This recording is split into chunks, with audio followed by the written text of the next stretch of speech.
There he is. Hi everyone. We'll just we've got about 60 people registered. Being my optimistic self, I'll probably assume that at least 25% of those actually intend on joining us today. So I might wait a couple more minutes just for a few more people to hopefully show up, and then we'll get started.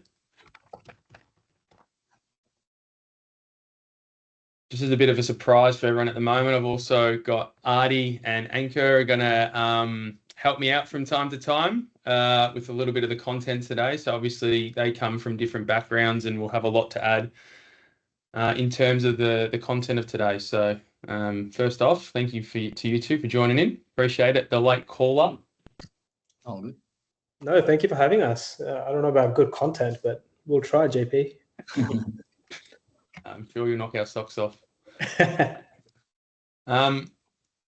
Might just get going. Obviously, this is going to be recorded, so it'll be sent out to everyone as well who hasn't jumped in just yet. Before we move on as well, there is a little Q&A box there as well. So if anyone's got any questions from time to time, feel free to jump in and throw some questions in there. I'll do our best to answer them as we're going along. But there's a fair bit of content to get through today, so I might just jump in and go from there. So again, thanks everyone for joining. Like any good financial advisor, I'm going to give everyone a general advice warning. I'm not taking into account any of your personal circumstances, so this is just general advice and information. So don't act on any of this without getting advice. All right. Again, welcome and thanks for joining today. I really appreciate you taking the time out of your Wednesday. The purpose of today is I just want to help people understand whether investing in a property via an SMSF might be a good idea for you specifically. So as you'll soon see, there's going to be a lot to consider, but hopefully by the end of the webinar, you'll be a lot clearer on whether this is something that you might want to look at actively pursuing. I will come out right from the start and say, in my experience, there's only a very small subset of the population that I believe it would be appropriate for them to invest via an SMSF. So we're saying that today isn't about trying to sell this as a solution, especially not a solution for all. It's just one of many, many solutions for you to consider on your wealth creation journey. It's just going to be the focus of today. We're just looking, as I said before, to provide some information on this particular solution, okay? But definitely not a solution that works for everyone. And in fact, as I said, in my experience, it's only a very small percentage of the population. So with all that said, today is really focusing on a solution, and I want to chunk it back up first to say, you know, money is only ever a means to an end, never an end in itself. So I want to make sure I set the scene first and just really help everyone understand that, you know, the only reason why we take on risks or we establish self-managed super funds or we invest is realistically because we all want to live a really good life. We want to live fulfilling lives, okay? And at Cruise, we've got 4 rules for a rich life. Okay, they are founded on a lot of empirical evidence. I mean, anyone who reads any sort of self-help will have seen variations of these 4 spread across all the different types of literature. But I just want to make sure that, you know, we understand why we're doing all this. Okay, and the first one is, you know, what sort of life we're going to live, what sort of experiences are we going to have, what's our health like, what's getting us out of bed every day. Okay, really important that that's front of mind. The next one is love. So, you know, the best returns often come from strengthening connections. There's the Harvard study of adult development. It's one of the longest running studies in the world. And it basically tells us that the happiest and people that live longest are the ones that have the strongest relationships. So better relationships equals longer and happier lives. And it's important that we always keep that in mind too. The third rule we have is learn. And it's a bit of a theory around struggling well. So through challenges, it builds resilience, it equals growth. If you think about the theory of adaptation, it's, you know, as a species, how we exist. And there's also, you know, the quote, the journey is the reward. So going through those struggles, and it's not the struggle that we can't put food on the table. It's the struggle to say, you know, I trained for 12 weeks and did a half marathon. How bloody good was that?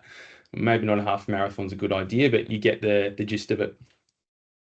The last rule that we like to focus on is at Cruise is legacy. And for some people, it could just be mean that we, you know, send our kids to a private school. For others, it's a little bit bigger than that. They want to make a real impact on the world. But giving is obviously something that we know from a lot of evidence that it leads to a more fulfilling and enriching life. So that's what it's all about. That's why we do any of this, okay? And the way we use money to help us achieve that is through a concept we call financial independence. Okay, now a lot of people may have heard of this. You might have heard of the FIRE movement. I think people take that a little bit to the extreme. But this is a framework that we use at Cruise to help really set the scene for everyone around, what money is for. All right. So on the y-axis, you'll see there that represents money going up. On the x-axis there, that's over time. Okay. And most people, what we do is we start off, we trade our time. Okay. We turn up to work, we get paid, we check in, we check out. If we're not there, we don't get paid. You may be a business owner that can generate a little bit of income without being there, but you still put up with the stress of employees, clients, suppliers, whatever it may be. But ultimately, at the end of the day, that's an active income. Okay, so we're trading our time, and hopefully it's more than what it costs us to live the life we want to live. Okay, so these are all the things what it costs us to live our rich life. So they're the living expenses. So it's what it costs to put a roof over our head, to put food on the table, to go away with our family perhaps, or just do the things that we want to do. Now, if you're diligent enough, you can see as the active income is higher than your living expenses, it means you've got savings. Okay, and if we're smart, we should invest our savings. Anyone want to have a guess at why we should invest our savings? Inflation. Yeah, let's keep in pace with inflation. Anyone else, feel free to add it to the chat. Not? It's because we want to create a passive income. We want to send our money off and getting it working just as hard as we are. So at one point in time, when our passive income is equal to or greater than our living expenses, we've reached what's called financial independence. So at that point in time, work's optional. I don't need to trade my time for money anymore because I've built up an asset base that's earning more than what I need to actually comfortably live. Okay. For most people, you'll see on that time axis there as well, there's no scale. So a lot of us are conscious and deliberate about it, and we don't know how we're tracking at the moment. So what happens where you'll see that shortfall is people get a tap on the shoulder at maybe 65 and get told, hey, you can access your super now, or perhaps at 67 and you can get a bit of a pension. But our passive income's only producing half to what we actually are comfortable with living. Okay, so there's a bit of a shortfall there. Right, but hopefully that's helped set the scene for why we use money, why we'd consider investing in an SMSF or any other investment as well. Okay, now for today's topic, it's obviously really important to talk about superannuation. Okay, so a self-managed super fund is just a super fund. Okay, and superannuation is just a trust structure or a tax structure. Okay, it's nothing more than that. So before we jump into looking at SMSFs and property, it's really important that we first understand the fundamentals of superannuation as a tax structure itself. Okay. So I'm going to make the assumption that most of us in here are still working. We're hopefully contributing to our superannuation fund. And what that means is we're in what's called accumulation phase. Okay, now in accumulation phase, we get a concessional tax rate on the earnings. So when we invest $100,000 in our fund and it potentially makes another $10,000, we get it taxed on those earnings. Again, does anyone want to have a guess at what the tax rate is in accumulation phase on earnings? 15. 15, spot on. So compare that, if you're earning over $20,000 now, your marginal tax rate starts at 16% and then it quite quickly gets up into the 30s. So there's clearly an advantage to investing inside superannuation. The obvious trade-off with that is we invest inside superannuation, we lock it up until we meet a condition of release. Okay, so that's typically we're age 60 and we've retired or changed jobs, or we're 65. Okay, once you meet one of those two conditions of release, there's another couple that are outside the purview of today. But once we meet one of those conditions of release, we can move our funds over into what's called pension phase. Okay, this is where we can start accessing our super and drawing down on it. Now, our tax rate changes in pension phase. Does anyone want to have a guess at what the tax rate is in pension phase? 0. Spot on.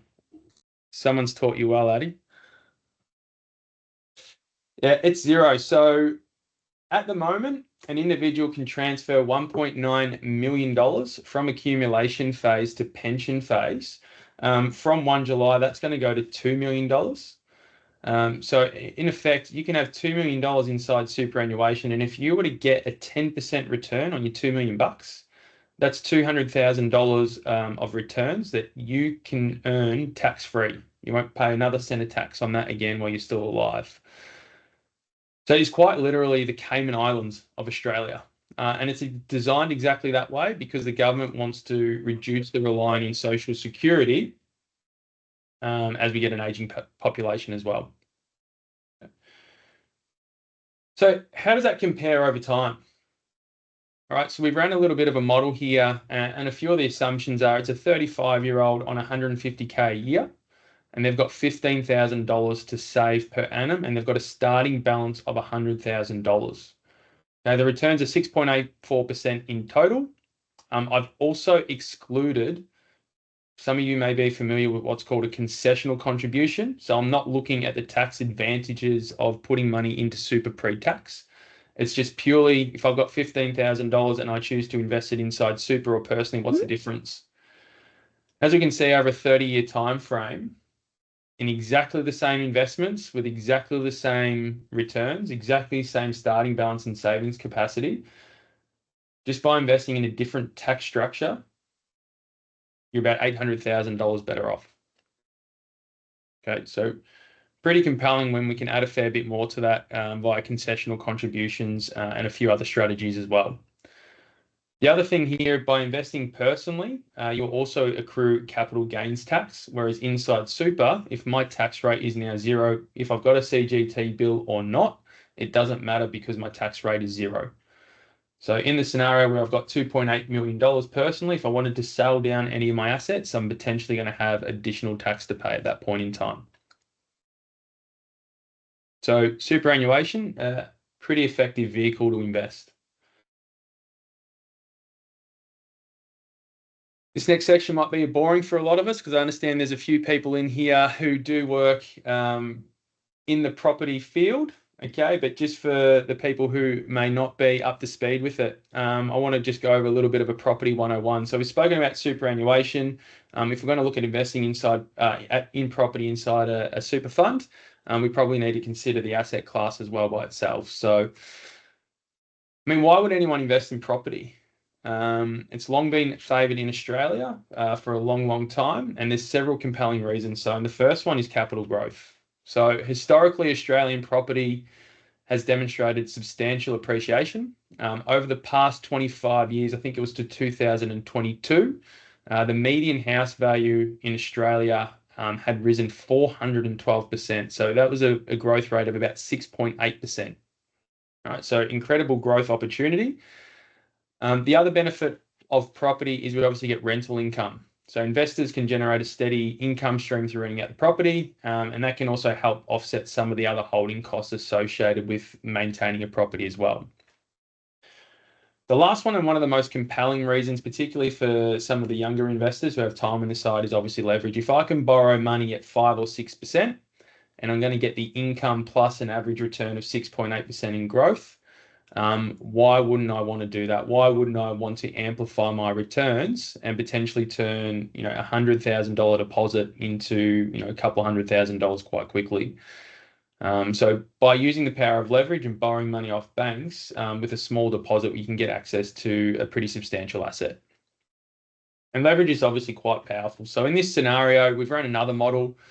Same circumstances as before, but rather than investing inside super, we've just shown the difference between investing in a property and shares. So in both circumstances, the returns are 6% growth rate, and we've assumed a 3% net income for both.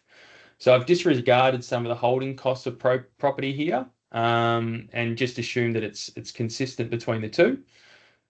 Okay, and then in the property scenario, I've also started with $150,000 savings in the shares, so $150,000 share portfolio. But with the property, because we're probably going to have about $30,000 in stamp duty and acquisition costs, we're buying a $600,000 property, borrowing $480,000 and putting down $120,000 after costs. Okay, so, but what you can see here, same return on both assets, but just with the power of gearing, you're almost $1.5 million better off over the 30 years. So quite powerful. It works both ways though. Okay, obviously it can magnify our returns, but it can also potentially magnify losses. I've shown this scenario with just a 3% growth rate in property. So it could have gone backwards and would be a lot worse off again. But even if we just pick an average property, you may have been better off just investing in shares and not taking on the risk of borrowing and all the holding costs associated with an investment property. Okay. In saying that again, both those options are usually better than doing nothing. Okay. So if I want to sit on my hands and just accumulate cash over time and let inflation eat away at it, even with an average property, I'm still going to be probably better off. Okay. But it's still probably easier said than done getting the average property. And those are those two just sitting, those four scenarios all next to each other as well. So compare cash doing nothing, you're almost 4 times better off by finding a good property and borrowing as well. All right. It's finding a good property, easier said than done. As I said before, there's a lot of people in this room who are no doubt guns at it. But some of the key factors that drive property success, and I'll allow them to touch on it a little bit later, but obviously location, so proximity to amenities such as infrastructure, schools, transport, employment hubs, that's got a significant impact on the overall returns of property. Rental yield, so some properties offer higher rental returns while others may have stronger long-term capital growth prospects. So balancing these aspects based on your investment goals is obviously crucial as well.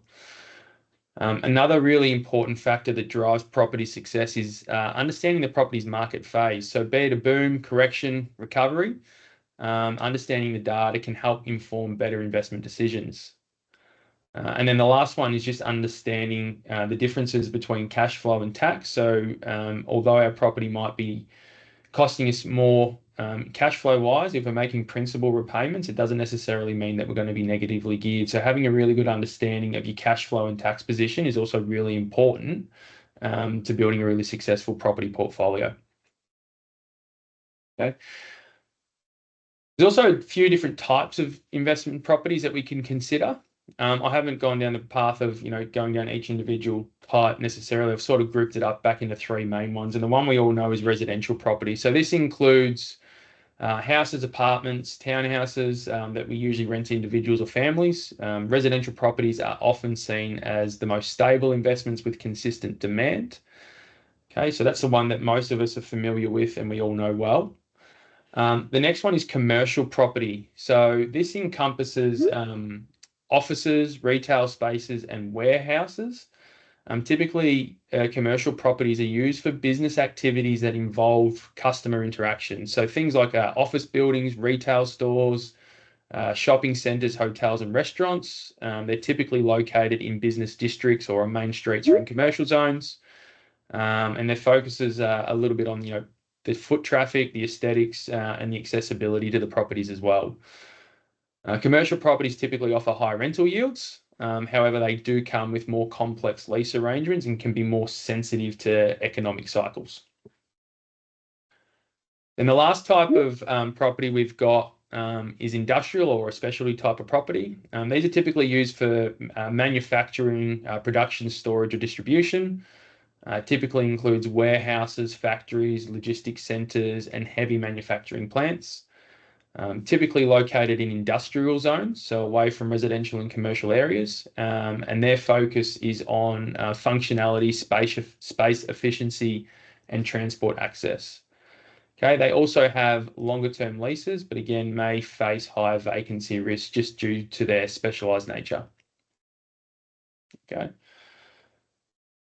Does anyone have any questions at the moment? I've done a lot of talking. My mouth's getting dry. I can't wait to hand over to someone else. But we've already covered a fair bit of ground. So any questions coming up from anyone?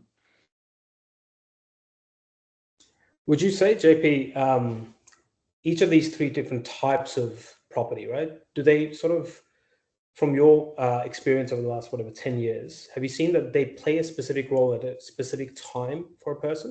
Sort of like residential makes more sense earlier if if you're sort of holding it to improve your capital base, and if you're now focusing on income focus, then you're looking at commercial, industrial. What's your experience there? Yeah, that's a great question. And I know the general consensus is from most people is that while you're young and you are building a portfolio up, you want to focus on capital growth, which is largely done through residential property. It does make sense also that as you get closer towards, drawdown phase or retirement phase, or, winding up the accumulation phase of your portfolio, that people tend to move to, commercial or industrial properties because they do have such higher yields, and that helps people fund their lifestyles once they get to that stage of their life, and they're not relying so much on their active income. I am a big advocate for thinking about your portfolio in terms of its total returns versus the level of risk you're taking. It is very difficult to quantify that when it comes to property, because how can you quantify the vacancy risk of a commercial property if you've got an average weighted lease on your portfolio of maybe 8 years? Okay, it's very hard to quantify what that looks like. Also, from a mental accounting point of view, for a lot of people, simplicity sometimes is the ultimate sophistication. And when we talk about total returns, what I mean by that is in some years when you're drawing down on your assets, if the amount of income your portfolio is producing doesn't meet your needs, well, in a share portfolio, as an example, you can always sell an extra $10,000 or $20,000 to top it up to meet it. You can't do that in property. You can't just sell off the kitchen. So it is a little bit harder.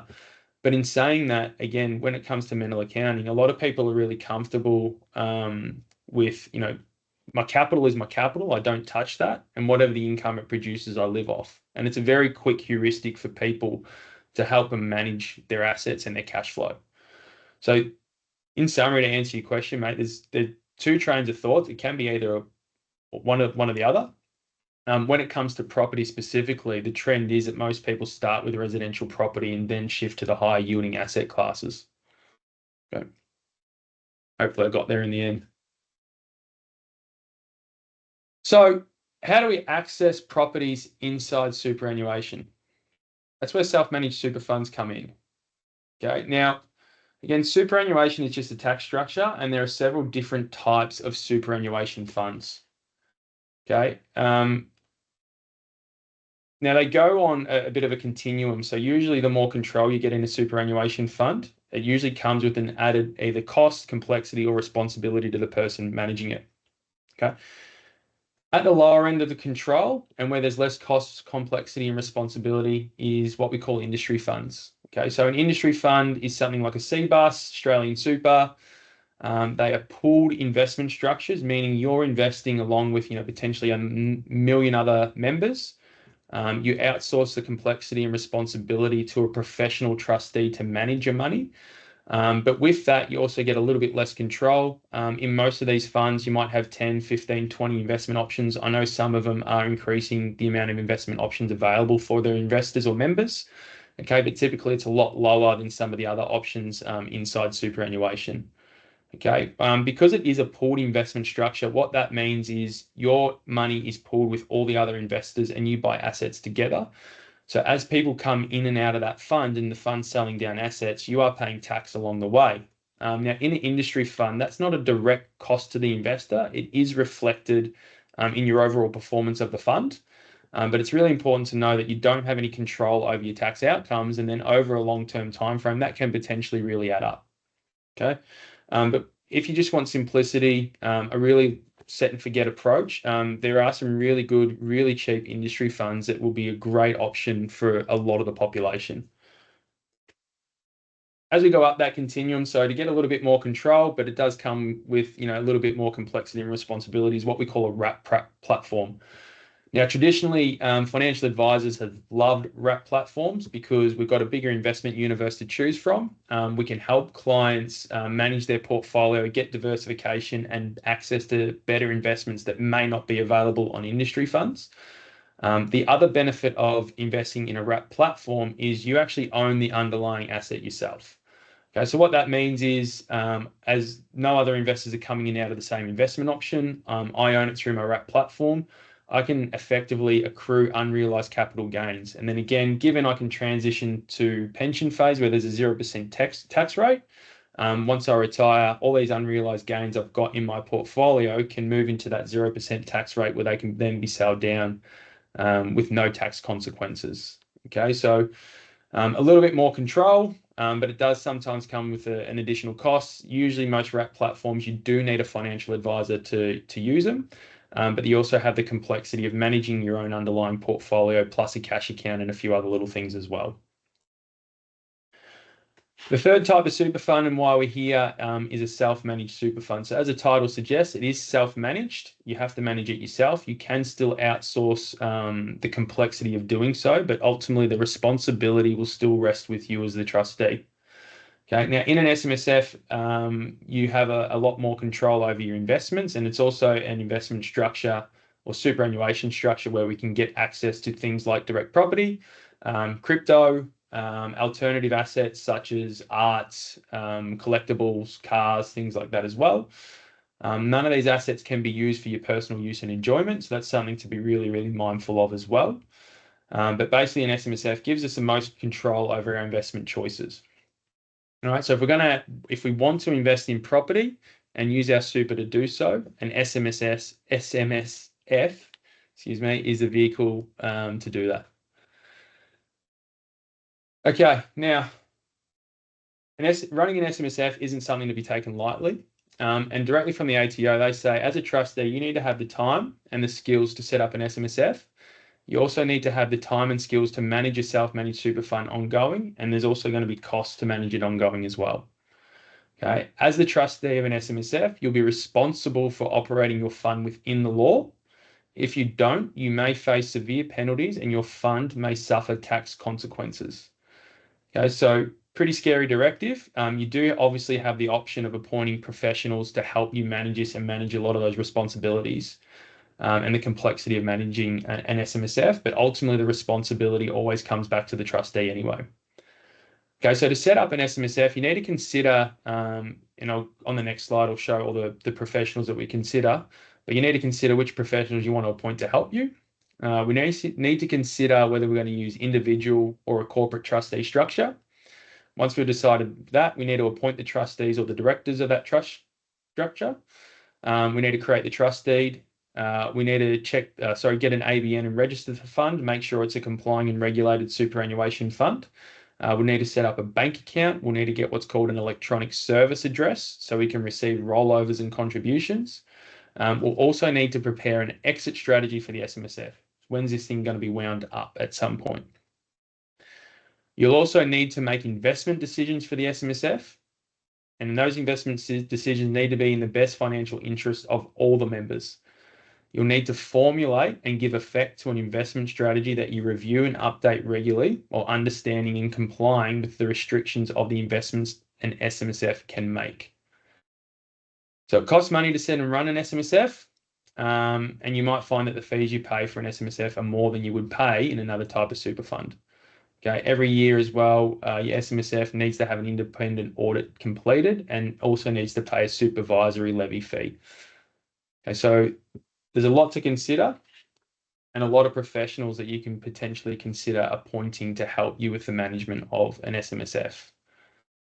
Okay. Now, every fund, I'd argue, needs at least an accountant. You definitely needed an auditor and an administrator. I haven't come across an example in my experience of a client who wasn't an accountant doing their own set of financials. Okay, but it is common for a lot of investors to run their own investment strategy. Okay. Let's put the two together. So spoken about superannuation, spoken about self-managed super funds and what they are and what we need to do to get one set up, what the ongoing responsibilities and complexities are in managing it, and we've also spoken about property. And now when we put the two together, there's really, I think, three high-level things that we need to be really mindful of when we're buying a property within an SMSF.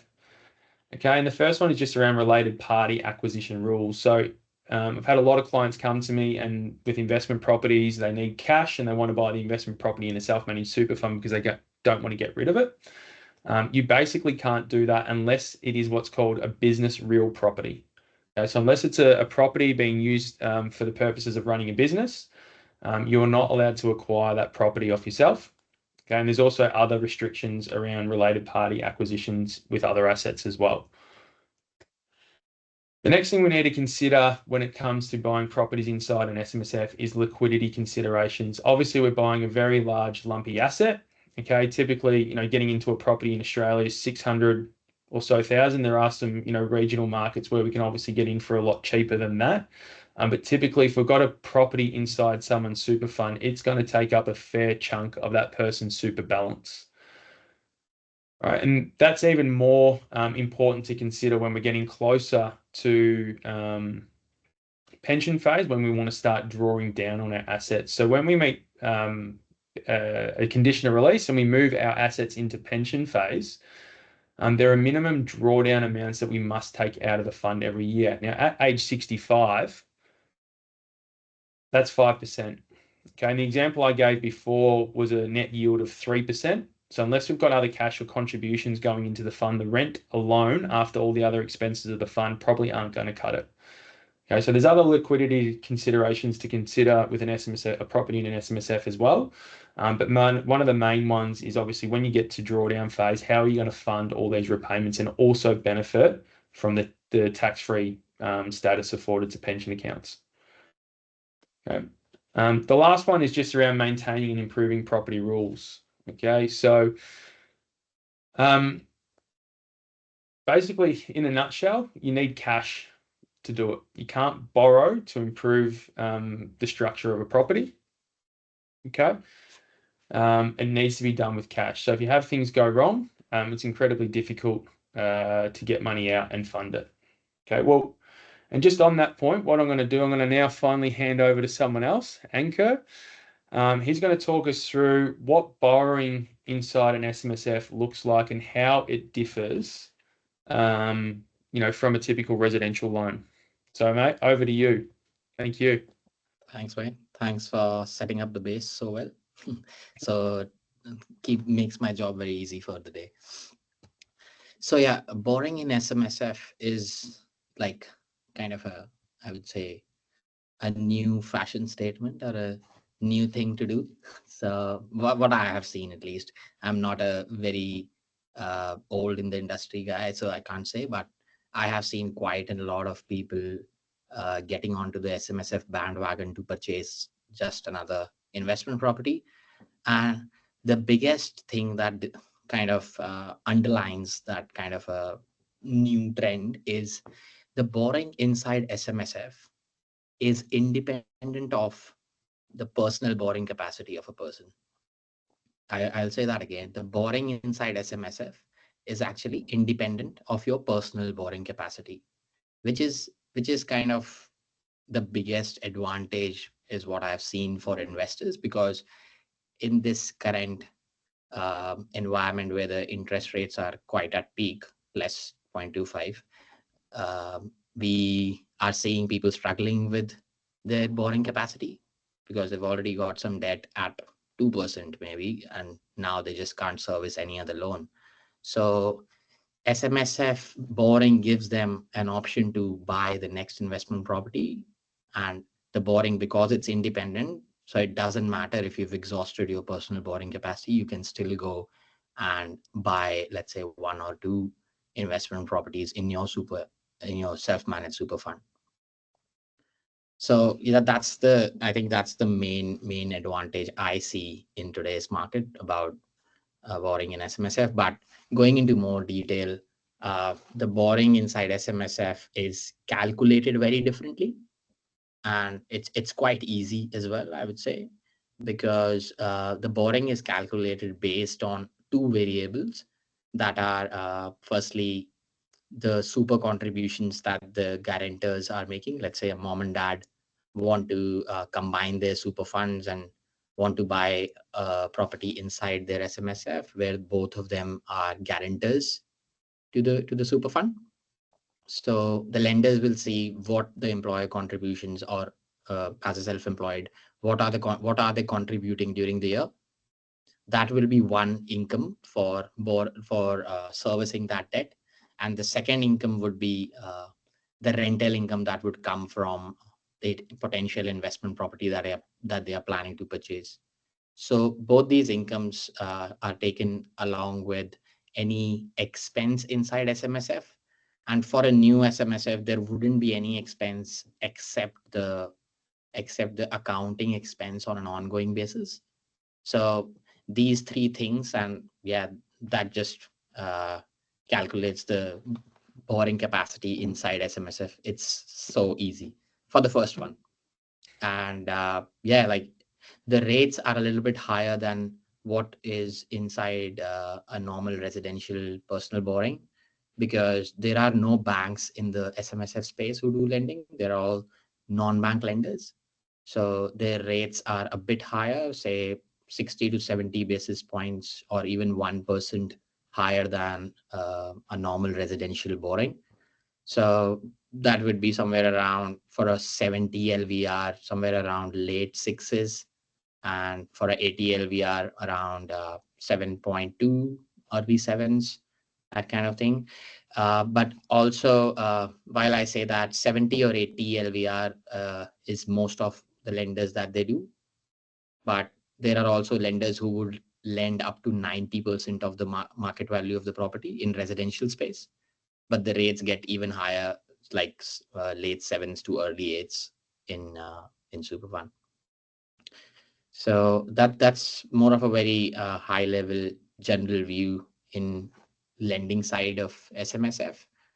But while I say that, we should also consider that it's just a I think it's just another way for investors to keep growing their investment portfolio, which is why there's a lot of focus on the track at the moment. Thanks for that, mate. Really appreciate it. And just to help visualize a little bit more of the mechanics, and again, I didn't want this webinar to get too technical, but I also think it's important to understand sometimes the complexity of the strategies we're considering. Yeah. But when it comes to a self-managed super fund and borrowing, Riley has so kindly provided me with this example, but you're the trustee of the self-managed super fund. We go to Ankur and he says, look, based on your contributions history, the potential rent you're going to get for an SMSF, you can borrow X amount. We work out that this is the property we can buy. So we go set up what's called a bear trust. Okay. So to buy in an SMSF with borrowing, you need what's called a limited recourse borrowing arrangement.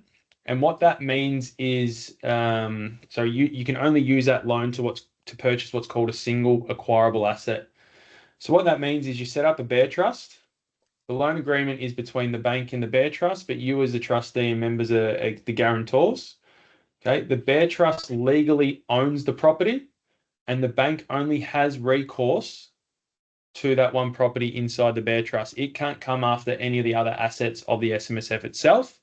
But as the guarantor for the loan, they can certainly come after you personally. Okay, so the bear trust is the legal owner of the property, but the beneficial owner is the SMSF. Okay, that's where the trust structure is created. And for all intents and purposes, the loan repayments are made by the SMSF, the rent's received by the SMSF, and the expenses are also met by the SMSF. And once that loan is paid off, the property can just be transferred into the SMSF as well. Now, in my experience, Ankur, I don't know if it's different in your situation, but to go through a process like this, all the guarantors, at least in the first instance, would need to get independent legal advice before being signed off by the bank as well. That's just an additional cost to potentially consider when going through this. And then also, obviously, the members are the ones making contributions to the fund if there are any shortfalls or anything else. That's right. Most of the lenders would ask the guarantors to get a solicitor advice, mainly for let them to understand that this is their responsibility to repay the debt and being a guarantor to the SMSF. So that's certainly in every case I've seen that happening. And while we also talk about the structure, also most of the lenders would need a corporate trustee being there rather than individual trustees. Yep. That again makes the structure more asset protective. Yep. Yep. Yep. Perfect. So if I need to have the time and skills to set up and manage an SMSF ongoing, or if I don't have them myself and want to appoint and pay other professionals to do it, it's going to potentially cost me all this money to do it. Why would you do it? What circumstances would lead someone to invest in property via an SMSF? So I'm going to talk through one case study we've had in the last couple of years first. I'll then throw over to Adi to talk about his own personal circumstances, and then I'll finish with one other case study, which I think is pretty reflective of where it makes sense to purchase in an SMSF as well. So about 2 years ago, we had two very high income earners, or reasonably high, come to us or referred to us. Now, the male was originally on $200,000 when we met him. And then around about March, which was a month or so after we met, he got a really big promotion at work. His income went up to $250,000. She was returning to work after having their first child on 160. They had a home worth 1.8, a mortgage of 680 with 460,000 in redraw. So if they took the redraw out, their loans just a touch over 1.1 million. All right. They had a combined super balance of about 330,000. They're living off about 100K a year outside of the mortgage repayments. In a bad month, they're still saving about $5,000 a month. Okay, now being high income earners, I obviously had the conversation around tax minimisation, and one of those strategies to do so is by making what's called concessional contributions. They were adamant that they weren't going to do it if it was just going into shares. Okay, so sometimes you get some people that no matter how much education you want to provide them, some of us are only comfortable with bricks and mortar, and that's okay. Okay, now these guys, given their circumstances, really good, strong, stable incomes, a reasonably high super balance to start with, a lot of equity in their property at the moment, and a very strong cash flow position. They've also 36. So before they could even access their superannuation, we're talking 24 years. So they've got a long-term time frame to also ride out any market cycles within a property. So what we did for these guys is we set up an SMSF, rolled over their funds once we sent them to a life insurer to make sure that they had the right amounts of life cover, or TPD as well. Okay, we took $90,000 out of redraw and put it in there and claimed a tax deduction. So for him, he was in a rare space of opportunity where putting this money in this one financial year was probably going to provide him the biggest financial benefit ever. And the reason for that is as his income grows and went over 250,000, he was going to be subject to what's called Division 293 tax. So if your total earnings off your employer plus your super contributions are more than $250,000, you pay a potential extra 15% contributions tax on your contributions to super. Okay, so we projected he was going to be about 230 with the increase in contributions, and he had about $60,000 in what's called carry forward contribution space, where he had unused caps from the previous 5 years. And because his balance wasn't over 500,000, he was able to catch all them up in 1 year. So for him, put a big lump sum in because he was never going to get a better financial benefit from doing so. And then for her, we put in about $30,000 just to keep her in that tax bracket between 120 and 180 at the time. Okay, so put an extra $30,000 in for her, caught up from the current financial year and one previous. But what it meant, excluding the tax, because that's not payable immediately, they had 420K in their SMSF. Okay, they went to their broker. They were able to fund a purchase up to $900,000. So we set up a bear trust. They got a mortgage or an LRBA for $630,000. After all the fees, costs, including stamp duty, they used a buyer's agent as well to find that property in the southeast of Melbourne. They were still left with $80,000 of liquidity as well to help fund any shortfalls in rental expenses that wouldn't be able to be met on top of regular contributions or rent from the property as well. So for these guys, given all the reasons I meant, they had a really good, strong financial defense. They had time on their side. They were really investing in property. They also had time in terms of these clients were really responsive. They worked with an accountant already who manages their SMSF and administration now. We felt like they were one of the few cases where an SMSF and purchasing a property actually made sense. Okay. Adi, I'll throw over to you, mate, so you can talk us through a little bit about your own experience going through a strategy like this. Yeah, beautiful. Thank you, JP. Am I coming through okay? Yeah, I can hear you fine. Yep. So I did buy in property in my SMSF about 9 months ago, I want to say. I'll break up why I bought it in sort of 3 different sections, and I think they're quite unique to me, and that's why it made sense for me to do so, right? So firstly, I was sort of playing to my strengths. I understand property quite well. I've been doing it for quite some time. At the time, my SMSF balance was, I think, around 165, 170,000. Now, common sort of knowledge is it is a little bit low when you want to put down a 20-25% deposit towards a healthy asset. But I did want to use leverage. Now, I had built a pretty okay portfolio outside of my super. I understood sort of how property works. I've been tracking market cycles for like 10, 11 years. So I really wanted to play to my strengths in this. So I was comfortable doing it because I know property inside out, right? It's just kind of what I really enjoy property, all things property, and I have for a really long time. So I had a really clear plan. I think that was one of the main things, and it's kind of like the theme of the webinar as well, JP. It's like I had a very clear plan, and I had a very high level of confidence in terms of the property sort of serves the needs that I had in the short term. Now, the other thing I'll sort of mention is because I understand property quite well, I knew that this property was never going to be a long-term hold for me. So even though property generally is looked at as like a long-term hold, but this property was not actually like that. I bought it for a 2 to 3 year time frame, and the second reason I'll provide will hopefully lean towards why I was comfortable enough in buying in sort of like a short-term sort of time span.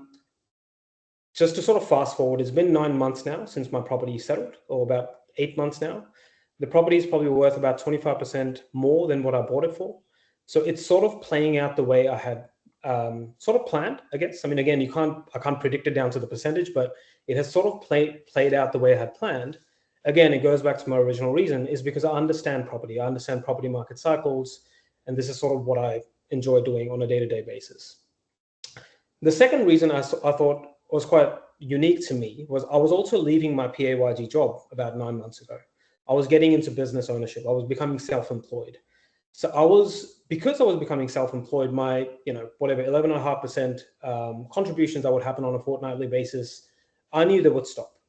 Now, I had no plans to contribute into my super for 2 to 3 years.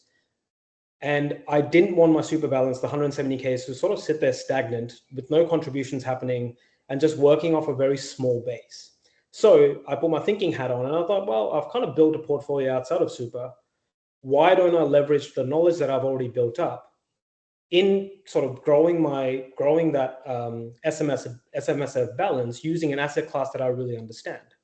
So that's where the thinking came in. I was familiar with property as an asset class, and I was sort of not going to grow my my SMSF balance or super balance really if I hadn't sort of done anything with it. So that's kind of like the second reason that I decided to step into this space. Now, JP has talked a lot about risk as this, and number 3 for me was really sort of quantifying what this risks look like for me. Now, I had a pretty low balance. I think it was a $440,000 asset. I think I had to put in, this is where the risk part comes in. I had to put in a 25% deposit because the postcode that I bought in happened to be a little bit riskier with the non-bank lender that I was looking at. They needed a higher or lower LVR or higher deposit. So what that directly meant was my 170K suddenly took a bigger hit than I had originally planned. It's not something that I could have sort of foreseen, but it was a great asset, so I decided to go through with it anyway. But this is where the quantifying of the risks part comes in. You really need someone who knows what they're doing, whether it's a financial planner, or accountant, or whoever it is, to really guide you in that. Now, I felt comfortable. I talked to my partner. I felt comfortable doing that, even though it really reduced my SMSF balance down to like 20 grand, because I have a fairly large cash reserve outside of my super. So working with JP, I could always take advantage of my concessional or non-concessional contributions to beef up that balance, because based on my sort of cash flow projections, I would say the property is going to be negative for at least 2 to 3 years. That's conservatively. It's a pretty high yielding property, but I've already had a 10 grand expense that got lumped with about 4 months ago because the roof didn't do too well. So that's something I haven't actually told JP. So that's something I'll have to contribute towards that. But I was comfortable again. Like, I'm sitting here very comfortable. I'm not stressing about it because I do have a large cash reserve that I can contribute into it and sort of help me manage that cash flow for the next 2 to 3 years. But going back to my first reason, I probably won't have this asset in the next 3 years. I'll probably sell it, beef up that balance anyway, and then work with JP to figure out what my next sort of step is. So I think what I'm really trying to stress here is that my circumstances were very unique. I was comfortable in doing so, and I had quantified the risks. And some of those risks have already played out. Like, the property has cost me more than I expected. I've just got an audit done on my FY25 or 24, $4,000, right? $4,000 out of the blue. That doesn't happen in a personal sort of circumstances. So running an SMSF, running a property through an SMSF, although it can be advantageous if you know what you're doing, it's quite a costly thing to do, right? And it actually took me 3 months to set up the SMSF, go through the paperwork. There's a lot of wet signatures that you need to do. It's a lot of hassle, right? So you really, really got to ask yourself, is this worth it? Do you have the risk profile? Do you have the nature? Do you get frustrated? Do you get irritated easily? All of this plays a pretty key role when you're making this decision. The last thing I'll mention, I'm in the property industry myself.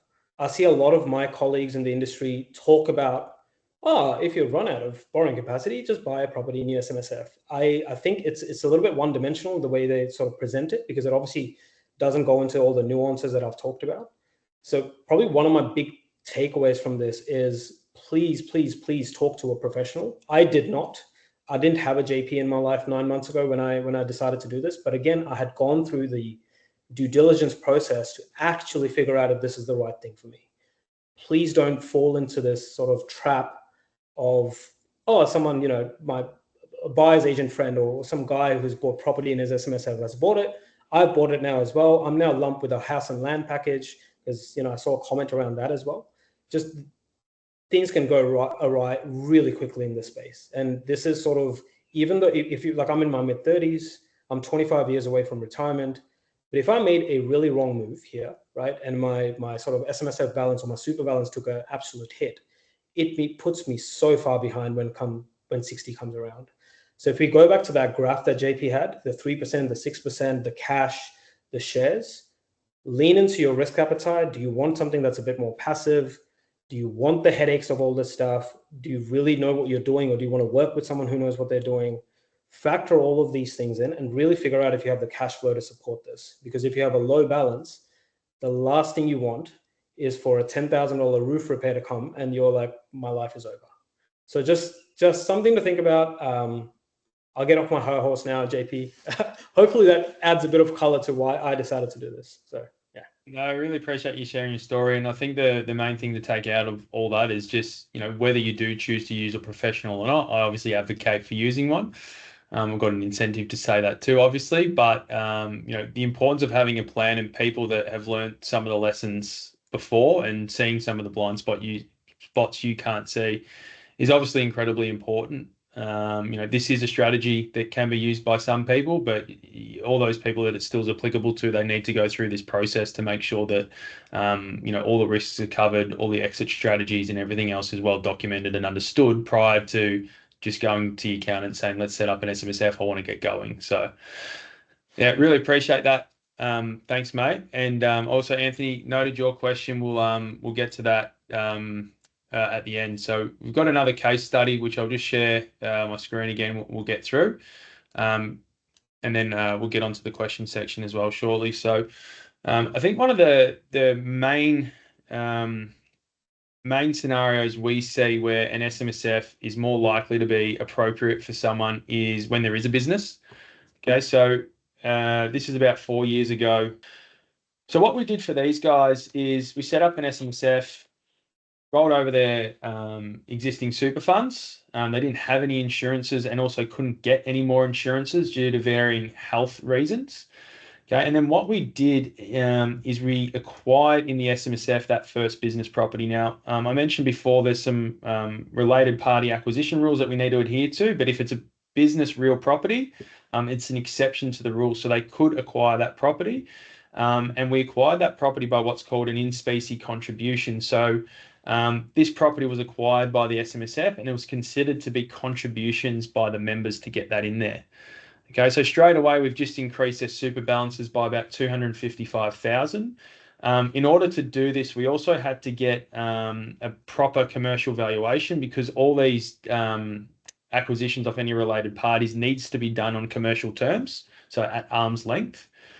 The other thing that happened is straight away they've now got some rent coming into the SMSF rather than going from the business to themselves. Okay, and as business owners, they have a lot of flexibility over managing their tax outcomes as it is. So by moving the property into the SMSF, they're now getting extra income on top of starting to max their super contributions into the SMSF as well. The next thing we did via partial payment and contribution is got the second business property in there. After a few of the other costs and stamp duty costs associated with getting those two properties in there, we're able to get 300K in cash out to them and left 60K in the super fund. Okay, so for these clients, they got their balances from about 400,000 combined to just over 700,000 or $750,000. What they also did by putting the two properties in there, it was about $55,000 a year in rent. Okay, and they're also maximizing their super contributions now. So in terms of income to the SMSF after tax and excluding any other investment earnings, they've now got about $90,000 a year going into that self-managed super fund, which we've helped them diversify away from the investment properties. Fortunately, I haven't had them call me in the last month or so as markets have taken a bit of a dive. But, over the last few years, we have been able to build, it's about up to $250,000, $300,000 now in an investment portfolio. So that also helps with the liquidity of the SMSF. But the third benefit for these guys is that they're able to get 300K in cash out of the SMSF without having to sell any of their existing assets. So they're able to maintain their business properties, still be able to rent them and use them for their business. They were able to maintain their other investment property they had as well, and they were able to purchase a home, which I'm glad to say they did 2 years ago, not long after we set all this up, for 1.4. So they still had a little bit of cash left over after the $300,000. So that was another situation where to us an SMSF made great sense for many different reasons. Okay, and I think it's one where business owners in particular, there's a little bit more of a case just because you've got the ability to rent an asset basically off your own super fund. So obviously there's a few reasons where we've just been through examples why we think it makes sense to invest in an SMSF. As we went earlier, there's many reasons why you wouldn't when you consider all the complexity and everything else. The main reasons I see, aside from someone that doesn't have the time, in fact, I did have someone last Friday, had a discovery meeting with her. She wanted to set up an SMSF and in the same breath told me she hadn't done her tax returns for the last 4 years. So straight away to me, that's someone that doesn't have the time or skills to manage such a big responsibility as managing SMSF. But some of the other reasons why we believe, and Matt, you asked, there's a general rule of thumb in terms of, how much of a super balance is needed to set up an SMSF. Now that used to be $500,000. There's been a lot of, and I know Riley's just done a little bit of great work for me here as well. But there was some research in 2020, I think, from Rice Warner, and they comprehensively demonstrated that an SMSF with a balance of about 200,000 started to get pretty competitive on operating costs compared to, an APRA fund, so, an industry fund or something like that. And when the fund balance actually got above $500,000, it could be considered actually a cheaper alternative to some of the APRA-related funds. Now, that was research from 5 years ago. I'm also going to suggest that most of those funds, or most of the SMSF funds in existence, are typically from older generation people that, probably have direct shares in their fund. So other than the ongoing administration and accounting auditing costs, there probably isn't a lot of investment management costs associated with that. Not to say it increases dramatically by a lot of people using ETFs or any other different investment vehicle, but I'd still argue that there's there is some industry funds out there that, right up to $500,000, you're talking, 12 basis points as a total cost. So they are incredibly cheap. But like I mentioned earlier, there are some trade-offs with that. You don't get as much control over your tax outcomes, or the investment universe is a little bit smaller as well. So the general rule of thumb is now considered to be $200,000. I do from memory remember that, I can't remember where I saw it, but may have been from the SMSF Association, that the ATO will heavily scrutinise, funds that do have balances less than $200,000. So that's why that's probably, considered to be, the new rule of thumb, that any balance less than $200,000 is almost a bit of a no-go for a lot of people, or there needs to be, a really compelling reason why the super fund's been established. Okay. The other reason why I mentioned before, and Adi touched on it as well, and I touched on it in the first case study we spoke about, aside from not having a low, if you've got a low superannuation balance, I also believe that for people that don't have, a lot of equity personally, they don't have, a high level of contributions or savings capacity to be able to contribute to a self-managed super fund. I think that would mean it rules them out. An SMSF I don't think is really appropriate for someone like that. We've had a lot of people come to us and, they've just been taken through the ringer. Things have gone wrong. They've had to unwind the SMSF, sell properties at a bad time, or they just got sold a dud. And we're talking tens or hundreds of thousands of dollars worse off. Okay. The other one is a lot of our clients, they're already on track to achieving their goals and objectives. And why take on the additional risk and cost and complexity associated with an SMSF if you don't need to? If you can achieve your goals and objectives, I think simplicity is the ultimate sophistication. And if you also don't have any other compelling needs, or reasons such as a business owner wanting to own their own property and not pay rent, and use their SMSF as a vehicle to do that, well, to me, it doesn't make sense to add any additional complexity. Aside from sometimes, if you're absolutely on track, you're smashing your goals and objectives, and you've got another goal really of creating excess wealth and wanting to take on risks to do so, well, sometimes an SMSF can make more sense, okay? Because again, we are taking on more risk. We are leveraging into what's hopefully going to be a really good growth asset, and it can make sense. And usually people in those circumstances too, they've got their financial defense sorted. They've got good cash flow savings, good cash buffers, and a lot of equity personally as well.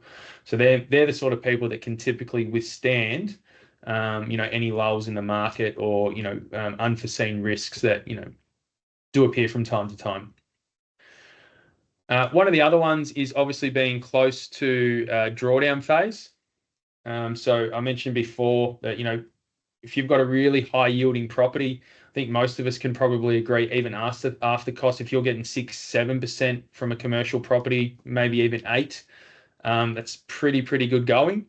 But as soon as you're 65, you've already got to draw down 5%. Once you get to 70, it goes up to 6%, and it just keeps increasing. If you're 95, lucky to get that way, you got to draw down 14% of your pension account every year. So I haven't come across a property that can get us a 14% yield consistently. So that's where, as you near that part of your life, when we're going to start to plan for liquidity events or drawdowns, a property makes less and less sense to do so. And if we don't have any other alternative assets like a property or cars or collectibles or whatever it is inside an SMSF, you've got some really good and valid alternatives, such as a wrap platform or an industry fund, just to keep things nice and simple. Okay, so one other thing, is I don't know how many of you are poker players, but sometimes you can get dealt pocket aces and get a really bad beat. So sometimes we've got the perfect strategy, we've been dealt a really good hand, and we just get unlucky. So what are some of those situations? I think when, you might be the perfect case study of, someone that should go into an SMSF. Just retouching on this one, and Adi mentioned it before, is just poor asset selection. Again, I had a case probably 5 years ago. They bought 2 properties over time. It actually wasn't in an SMSF, but the example is still relevant to an SMSF. So they bought them 10 and 12 years before they met me, and 10 to 12 years later, they wanted to retire. But to sell off both these properties and repay the debts associated with them, they're going to have to pull out about $150K from their super funds just to get rid of the properties. Okay, so these are properties that have been held for a pretty decent time frame. And, that doesn't also include all the holding costs associated with those properties over time as well. Okay, so poor asset selection is obviously a killer. We don't know that until hindsight, but you can certainly use someone like Adi or another buyer's agent who, has a bit of an understanding of how to read those key factors that can influence the property or the property success. A few of you may laugh at this one, but failure to execute has been one I've seen at least 3 times I was able to think off the top of my head in the last few years. So in 2017, I had some clients came to us. They owned a property. They'd had their super fund for 5 years, and it was $200,000 in cash still sitting there 5 years later. So they'd done nothing with it for 5 years, and obviously the costs, inflation, everything had ate away at their balance. Okay, and that was, a huge cost to those guys. Had another case in 2019. A financial advisor recommended an SMSF, set up an initial portfolio. Again, it was about 4 or 5 years later, he came to us. He had 400 grand in cash, 150 or so thousand invested in the portfolio. But since it was set up, nothing had been done. And this is a guy who wasn't really responsive. I reckon the previous advisor might have reached out to him each year trying to engage and help him with things, but fell on deaf ears, and 5 years later he's sitting there with a huge missed opportunity cost because he just failed to execute ongoing. And then a third example as well, had a client that came to us in 2021. They'd already set up the SMSF, rolled over their funds. He was well aware that he wanted some diversification and liquidity. Had actually planned really well. So he wanted some help with just devising an investment strategy for about $100,000 of those funds. So we helped him with that. We didn't need an ongoing relationship. I checked in with him from time to time. He had a kid, was really busy at work, and 4 years later, he still hasn't bought a property. So he's had 300K in cash with extra contributions growing. All the dividends from the portfolio had gone into the cash account as well. And if you consider if he had just left his money in CBUS, he's probably about $200,000 down just in the opportunity cost by not executing his strategy appropriately. All right. Then there's also 2 additional risks that I think are pretty important, where we can get really, really unlucky. And unfortunately, one of them is, the death of a member. If you have invested in a liquid asset and a member passes away, the super benefits must be paid out as a lump sum. In certain circumstances, they can be paid out as a pension. But if the SMSF holds a large property asset, it might be a forced liquidation event, which can lead to a fire sale. And it might not be a bad thing if the property market's done well, but if you've done it before pension phase and you're paying huge capital gains tax, you could probably make the argument that the last year or 2 to sell in Victoria would have been a pretty awful time if someone was forced to do so. So that can really impact someone's, plan, as we mentioned before. And then the last one there is also just policy risk. A lot of clients come to us and they complain about superannuation, that the government is always changing the goalposts, and that's actually true. As I mentioned before, the whole reason the superannuation environment was created and why it's so tax effective is because the government wants to reduce the reliance on the age pension. Okay, so in 2017, when the transfer balance cap, which is that amount that anyone can roll over into that tax-free phase, was introduced, the purpose of that was so people with $10 million in superannuation didn't have $10 million that they weren't getting taxed on. Okay, superannuation wasn't introduced so multi-millionaires can continue to pay no tax. It was there to help people live a dignified and self-funded, where possible, retirement. So there always is the risk of policy changes. Even at the moment, one thing that's looking unlikely to go through at the moment is a proposed Division 296 tax, where the government's proposing that they're going to tax super balances that do have balances over $3 million at a higher rate of 30%. Okay, so that's the other thing that a lot of self-managed super fund trustees and members have had to navigate over the last few years, just with the uncertainty of that. But yeah, that's just another risk that, well, it's out of our control and can be unforeseen from time to time. It's certainly one of those unknown unknowns that we need to consider. It's a whole lot of information for us all. Hopefully we'll obviously get the recording and you can digest that a little bit further. I know Anthony had a really great question as well. And I've got another one from Matt. So cool. My client can effectively catch up 5 years in one hit as long as the balance is sub 500K on 30th of June. It's not necessarily 5 years in one hit. It's just the unused portion of their previous 5 years. So if 5 years ago the balance, the concessional contributions cap, was 25,000, and the member contributed, say, 12,500 of that. That means the 12,500 portion unused can be carried forward for up to 5 years. Okay, and again, as you put there, so long as the balance is under 500K on the 30th of June, yeah, they're all good to put that in. Anthony also had another great question just around, sorry, where's the question? Elaborating on the concept of a single acquirable asset, so i.e. with house and land packages. So again, one of the instances where this can come up is, if there's two titles that are being acquired in one transaction, as an example, when it comes to business property. And this is also sometimes, as Riley's put there, where, further technical advice may be required from specialists. But in the guide SMSF 2012-1, it talks about house and land packages off the plan. So if it's for a single house on a single plot of land, that's fine because it's a single acquirable asset and the contract will cover both. So it can be done under the same LRBA. But if it's a unit or a strata property, so sometimes it'll be considered to be single acquirable assets, but in some instances, a second LRBA will be needed if the land and subsequent strata property to be built on that land has a separate title. Overall, the main issue here is that the contract should include the entire transaction as a single transaction. So one transaction equals one LRBA. So I'm not sure, Anthony, if I've answered that appropriately. I know, given your background, I'd probably normally throw to you for a question like that. But not sure, is there any other questions from anyone else? So Anthony's typing there.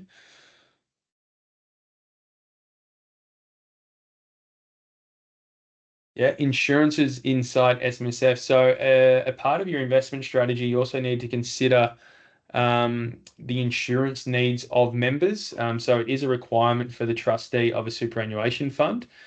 It doesn't necessarily mean that insurance is needed to be held with inside the superannuation fund itself. It can be considered that the trustees have considered the insurance needs of the members, and the members hold insurance funds sufficient to the members' needs external to the SMSF. So no insurances need to be held within the SMSF. There are a few other, technicalities around holding insurances inside an SMSF. So if you do hold insurance inside super, typically the self-managed super fund is entitled to a deduction on the premiums of that policy. There are also sometimes some tax consequences if an insurance event occurs and then the insurance funds are paid into the SMSF. Going into probably a little bit more of the minutiae of it, but a key requirement of a trustee is to consider the insurance needs of its members as well. And just to expand on that a little bit, at Cruise, we made the decision late last year that we didn't want to provide insurance services anymore. We do believe that that space is getting incredibly complex, just in terms of not so much the strategy, but just the technical aspects of the different insurance products available.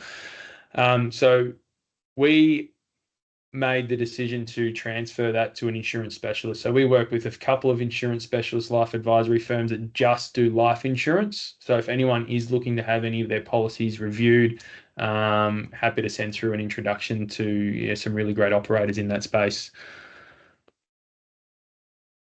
Last question, I promise. Thanks, Anthony. Feel free to shoot through more if you've got some, but how many LRBAs can you have? My understanding is that you can continue to have as many as you want. One of the issues with having more and more LRBAs is getting the capital into the superannuation fund to, fund the deposits and so forth.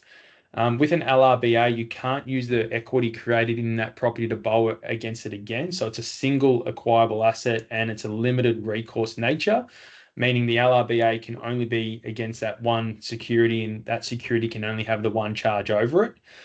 So technically speaking, as far as I know, unless you're happy to let me know I'm wrong, a super fund can have as many LRBAs as you want. I think you're just going to be limited in terms of how you get more, and then also keeping in mind total superannuation balances and the members' ability to keep contributing once your total superannuation balance reaches a certain amount as well. So that's going to impact your ability to take on more and more LRBAs.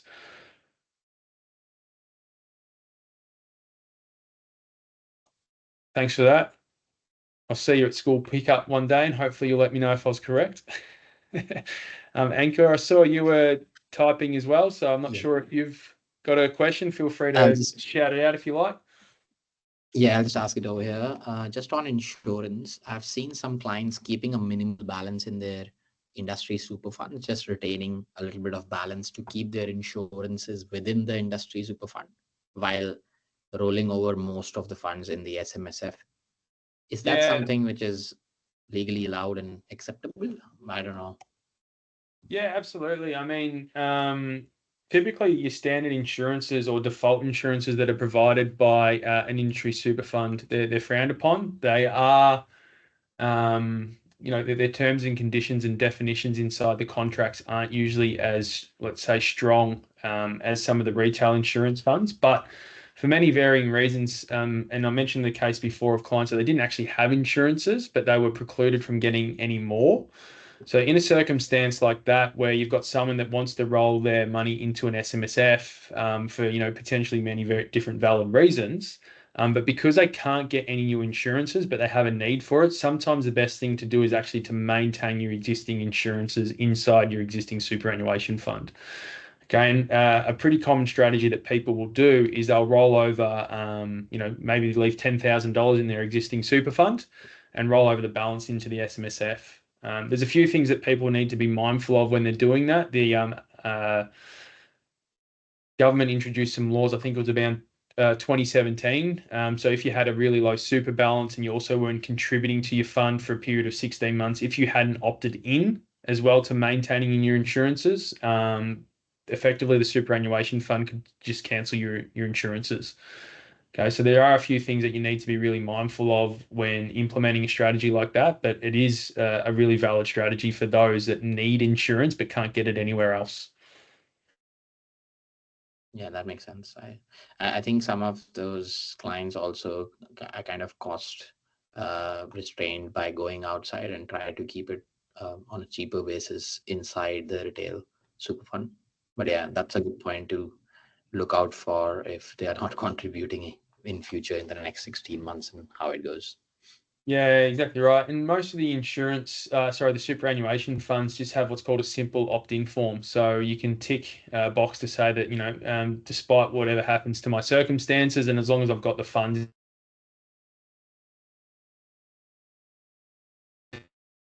I maintain these insurance policies.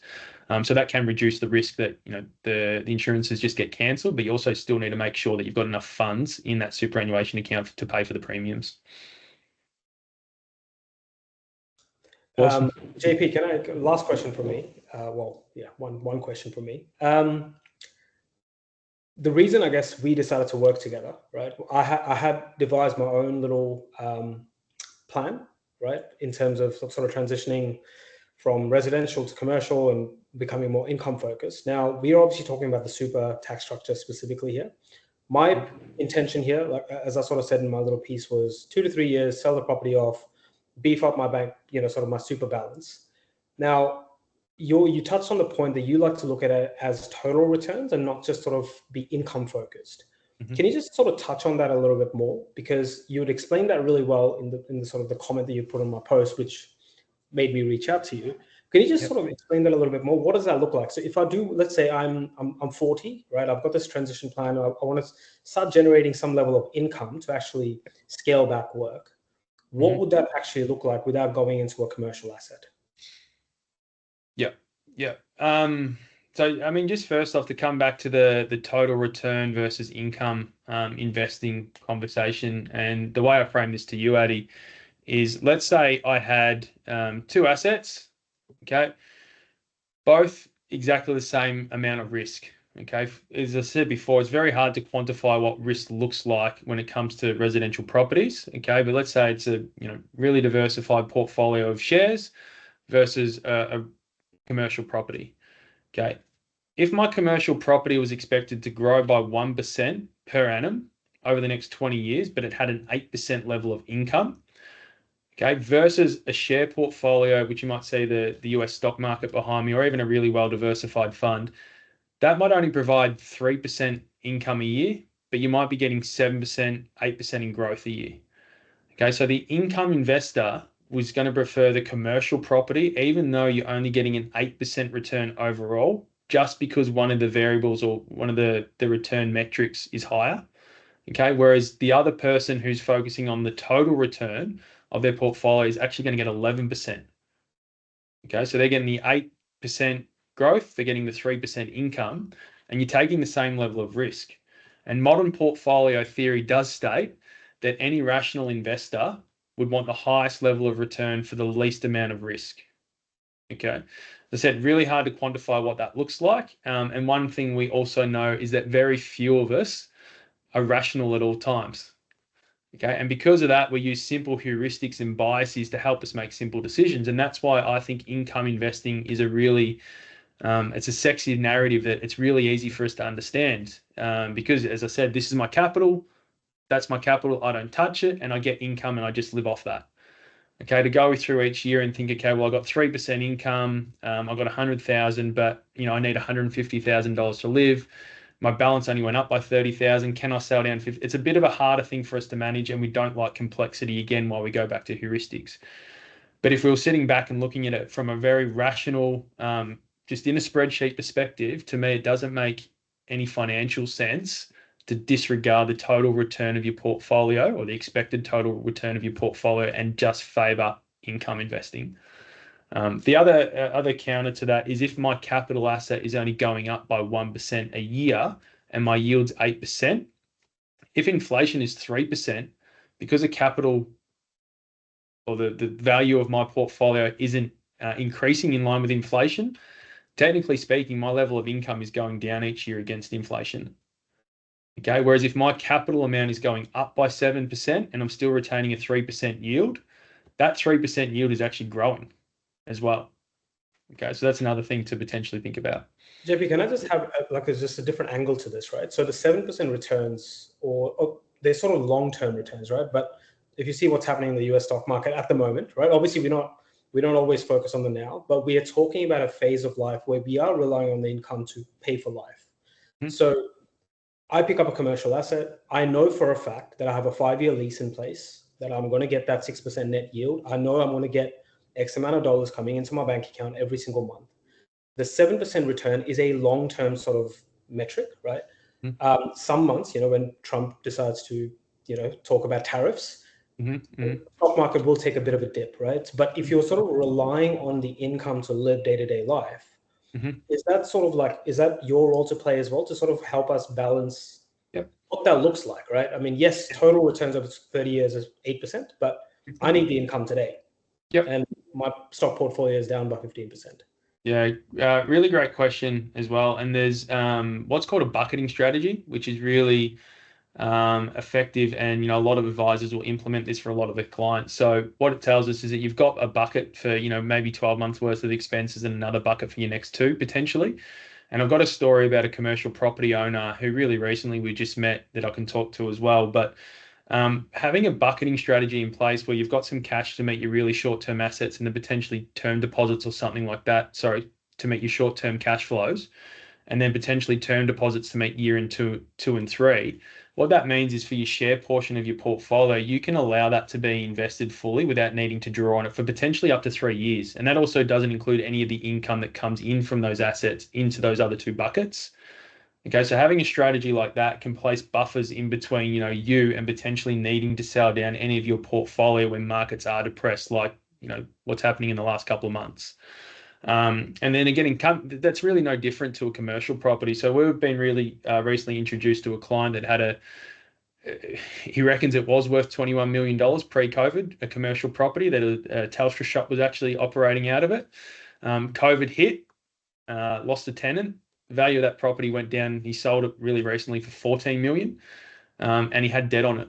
So there's a long period of time where he had no tenant, and he had a $21 million or $14 million asset with no tenant in it and a lot of debt. Okay, so even a situation like that, like a bucketing strategy for a client, is going to be really important, because if you've got a commercial property and your 5-year lease ends, and there's been a big transition from a lot of companies really recently to working from home, working remotely and hybridly, there are some real risks associated with that. So even in a situation like that, it's not so much the capital value that you're trying to protect necessarily. In that case, he lost 33% in a really short period of time. But there are also some periods where you've got high levels of vacancy that you need to find ways to fund. So yeah, does that help answer your question? It does, man. Yeah, it definitely does. I think we've talked about, I forgot about the bucketing strategy thing. We've talked about it, but I just need to get it reinforced every time. Thanks. Cool. Look, that's 90 minutes, everyone. I really appreciate all those that have listened to me blabble on for so long. Really appreciate Ankur and Adi for participating and providing some of your insights and giving everyone a break from hearing me speak.